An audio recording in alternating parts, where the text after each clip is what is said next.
The Cleveland Cavaliers went to Detroit and blew the doors off against the Detroit Pistons on the road. It was very evident in the difference in the body language. Pistons didn't have it. Why? You can argue a million different reasons. But Stan Van Gundy said it best. Pistons got outworked. Outworked tonight. That was the shocking part because Cleveland is known as a finesse team. Detroit's been battering and bruising teams all year long, and then they're coming to a Game 7, a pivotal Game 7, and they're out there sleepwalking and just didn't have it. Totally opposite for the Cleveland Cavaliers when you have Sam Merrill going off for 23 points, 7 for 10 from the field, 5 for 8 on his three-pointers. Just Cleveland had a whole lot of help, different players pitching in outside of James Harden, which we're really used to. And I'm not even going to get on James for that. He was a plus 31. He was a floor general. Couldn't hit a shot. He was 2 for 10 from the field, 0 for 6 from three-point land, and just the usual James Harden at this time of year. Game 7, deep in the playoffs, first round don't matter. As long as they have a P in the beginning and an offs at the end, you're going to get this type of performance from James Harden. But like I say, I'm not even going to put him in a doghouse on this one because he got one more series to show up, and that's against the New York Knicks. They will not get out of that series if James Harden plays this type of game in a series against the Knicks. They will need him in that series. Let's talk about the big man who stole the show, who manned it, the paint, made it tough for Detroit. Played big all game long, snatching rebounds, scoring points. Evan Mobley and Jared Allen. Can't play no bigger than that in the Game 7. They were active all game long. Tip-ins, lobs, rebounds, block shots, post moves. To me, they're the player of the game, both of them. Yes, Merritt pitched in with the points, but without manning that paint, setting the tone, as Jared and Mobley did, might have a different ball game. But once again, the body language, which is shocking in a Game 7 for the Detroit Pistons, as well as they played all year long, bruising teams, and don't have the energy. Maybe they just got wiped out. Maybe all that grit and grinding all year long in the playoffs, coming back down 3-1 in the last series. Maybe all of that caught up to him. But whatever it was, you knew which way this was swinging early. And you knew it was going to be a blowout. They just struggled on offense, depending on Cade, who never got it going. Cade did not play aggressive in this game. He just didn't have it. The look, the body language, the shot attempts, driving to the hole. How many times you seen Cade take the pressure off his team by getting to the basket, getting to the free throw line? How many times did you see him drive aggressively and try to get to the lane? Not much. He was 5 for 16. 13 points, that's not going to do it. You got Donovan Mitchell having a good game. Luckily, James Harden was off. This team is deep. They got some scorers out there. They got shooters. They got defenders. They man the paint. And you got your two superstars, so to speak. It's hard to say two superstars with James Harden playing the way he's playing in the playoffs, but he's a superstar, supposedly. We'll just call him a Hall of Famer. How about that? That's supposed to be better after your career is done, but active right now, he doesn't play like a superstar, but he is a legend. He will go down as a legend in this game. He's a floor general. His offensive prowess just didn't show up in this game. Nothing consistent. But like I say, against this New York Knicks team in the next round, in the conference finals, he's going to have to show up big or he's going to get exposed again. They have a hell of an opportunity, the Cavs. Best chance they've had in a long time to reach the finals. They just got to go through the Knicks. Knicks been waiting. Game 1, you Cleveland, you want to go hit them in the mouth early. You still warm. You've been playing. They've been sitting. Start that game fast. Everything on the point of attack. But they do have the big guys in the paint to contend with Cat. Karl Anthony Towns. They can bother him. They got two guys that's going to make it very difficult for him in that paint. What you want to do with Cat, you want to have him live on that three-point line. If it's too stuffy in that paint, which they got the 7-footers to do it, Cat might just hang out on that three-point line. And that's exactly where you want him. Well, he's not battling down there strong. He probably won't be able to do that anyway. Jared is a hell of a defender. Evan Mobley, weak side, help defender. It's going to be hard for Cat to go down there and make his hay down there in that paint consistently. He'll have some moments, but consistently beat the Cavs down low with Cat, that's not going to be a winning recipe for New York. But it's going to be a good one, man. We're at the Final Four. Final Four. You already got the Spurs and OKC, and you got this one over here in the East. Great matchups. Great matchups. So the bottom line in this one tonight, the Pistons just didn't have it. For whatever reason.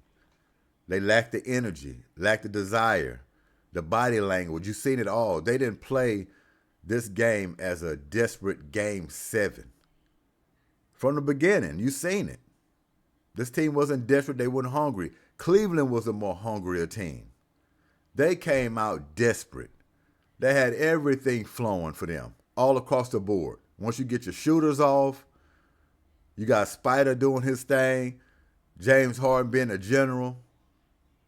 You got the bigs playing big in the paint and scoring on top of it. It's too much to handle when you have a team that's just depending on Cade Cunningham to produce points, to lead them, to set the tone, which he never did. They actually look like they played sick out there, the Pistons. Looked like they were sick. And it's a sad ending to a season. When you pulled off 60 wins, just a sad ending to a season. So they're going to have some work to do and things to think about. They have tough guys over there that grind it out, grit, play hard defense, get on the boards, they bother you. But when it comes down to putting the ball in the hole, you can't just depend on Cade Cunningham to produce it. I know Tobias Harris been great all year long. But when it comes down to it in the playoffs, meaningful games, you can see that he could fade away. He had, 5 points? As good as he's been playing in these playoffs, he had 5 points. He was 0 for 6 from the field. It's just no way. Detroit just didn't have it. All of them just didn't have it. What Stan said, I think he mentioned that Duncan Robinson probably was the only bright spot for Detroit. He's probably right. And when you mention Duncan Robinson in any fashion, in any sentence involving a playoffs for your team, you might be in a bad spot. And that definitely was the case. Definitely was the case. So the Cleveland Cavaliers blew the doors off Detroit Pistons, 125-94, came into the Motor City, and they're the ones who ignited that engine. So let's give out a few awards before we get out of here. Of course, Jared Allen, Evan Mobley, with their production, they are definitely getting Ironmans.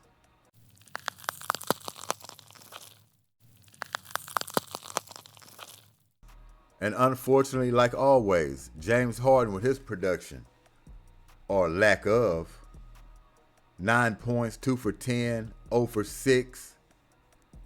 Even missed free throws. You don't see that often from James. 5 for 8. 5 rebounds, 6 assists. He was a plus 31. He's a plus 31. But he still did show up the way James Harden should be showing up. Even though they blowed him out and they didn't need his production tonight, they will need it in the future. If they're going to hoist a trophy, they will need it in the future. So unfortunately, James Harden, you got to iron unkind.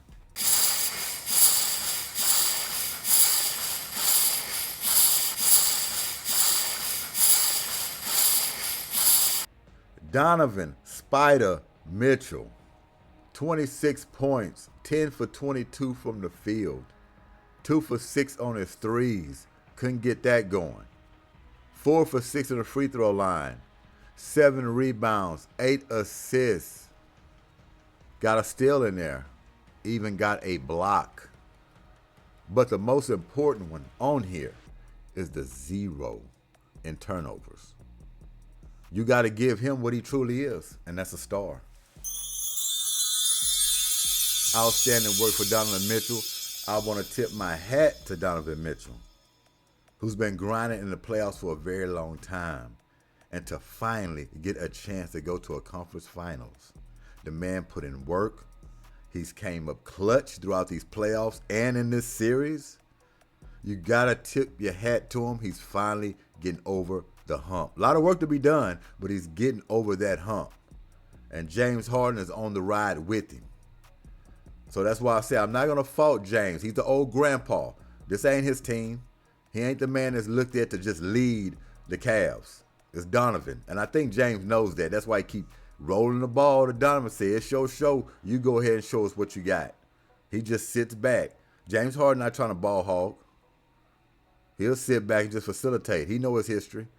He don't want no eyeballs and no cameras on him asking him any questions. Here you go, Donovan. I'm going to roll it out to you. Go win it for us. You the man.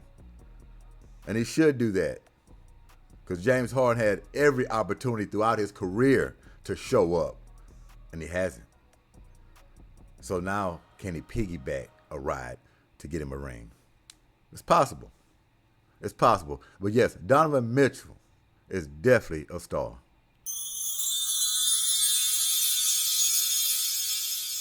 Sam Merrill, outstanding shooting by you. You grabbed the bull by the horns. You came in this game. Do you hear me? You came in this game locked and loaded and ready. And what did you do? You unloaded the clip. We can't give you a star. But one thing we can give you is a round of applause. Outstanding work. Outstanding work, Sam Merrill. You continue to shoot like that, y'all could be holding up that trophy. They're going to need you big in the next round, no doubt. Let's roll this thing down. Detroit Pistons. Oh, Detroit Pistons. Tobias Harris. Oh, Tobias Harris. We can't even give you an iron unkind because you're not even looked at as a superstar. We're not shocked that you didn't show up. It was just unfortunate. And all we can tell you is get it together. Get it together. But Motorcade Cunningham, oh yeah, we can give him an iron unkind.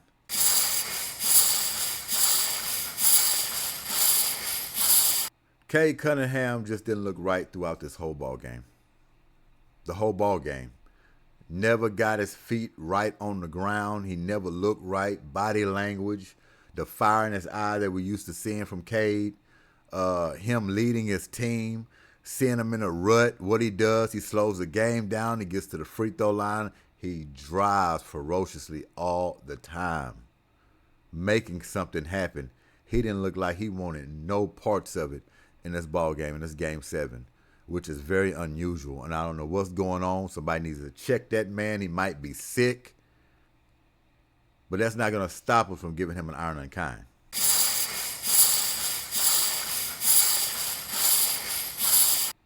He has a lot to think about in this offseason. Detroit as an organization, getting some bodies around him that can actually put the ball in a hole consistently where you don't have to rely on him every game. You have the body up guys. You have the defense, the grit and grinders, right?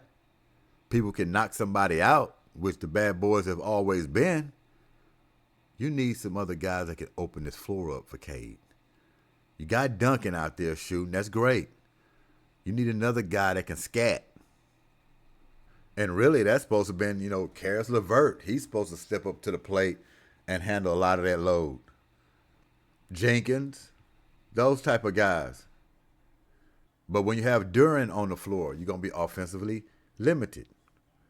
When you have Asur Thompson on the floor, you're going to be offensively limited. Tobias Harris, he's a crapshoot. Okay? As you can see here, he's played well all playoffs. They wouldn't be in the position they're in to get to a game 7. He went for Tobias Harris. But he waited until game 7 to get his feet stuck in the snow. Oh, that's not good. And that's a no-no. I think that might be all for the awards, okay? The awards, the rewards, whatever you want to call it. Yeah, so Detroit got some thinking to do. Organization. They got to build around their guy. But, everything is a learning situation. Cade, he got to go through his aches and pains. He went through it last season, again this season, but he's going to be coming. As long as they build around him, he's going to be coming. They're good. I know I picked the Spurs in Detroit in the finals. It's not going to happen. Detroit fell off. Cleveland Cavaliers then pushed through. Who would have thought? Because like I said before, you look at Cleveland, the Cavs as a finesse team. They wasn't no finesse team tonight. they wasn't no finesse team in this game 7. Okay? They came out and they outworked them and they put it to them. Do you hear me? When you get in trouble and your parents tell you to go outside and get a switch off a tree, you come back with a twig and they end up whipping you with a 2x4. That's what happened to the Detroit Pistons tonight. So next time they tell you to go get that switch, you're going to come back with the best switch you ever could find. Because nothing beats that 2x4. All right? Nothing beats that 2x4. You're going to find the best switch you can find. G.S.Q.H. Goodymo Sports Quick Hits. Thanks for y'all time. Cavs win. Final 4. What we always say is winding down. Will it be the Spurs? Will it be New York? Will it be the Cavs? Will it be OKC? We're here to find out. Enjoy y'all slouchy Sunday. We out of here. Peace.